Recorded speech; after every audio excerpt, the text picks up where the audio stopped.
కొంతమంది ఈ పనికిరాని పాత ఫోన్లను కొంటూ ఉంటారు.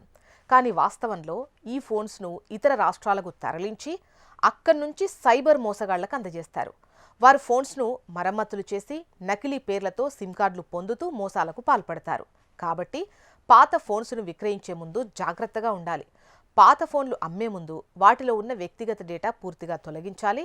ఫోన్ల IMEI నెంబర్ను రికార్డ్ చేయడం కూడా చాలా అవసరం. ఎందుకంటే ఈ IMEI నెంబర్ ఒక యూనిక్ ఐడెంటిఫైయర్. దీని ద్వారా ఫోన్ దొంగతనానికి వాడబడొచ్చు. అమ్మిన తేదీ, ఫోన్ పరిస్థితి వంటి వివరాలను లిఖితపూర్వకంగా రాయడం, తర్వాత ఏవైనా సమస్యలు వస్తే నిపుణుల సహాయం తీసుకోవడానికి ఇవి యూజ్ అవుతాయి.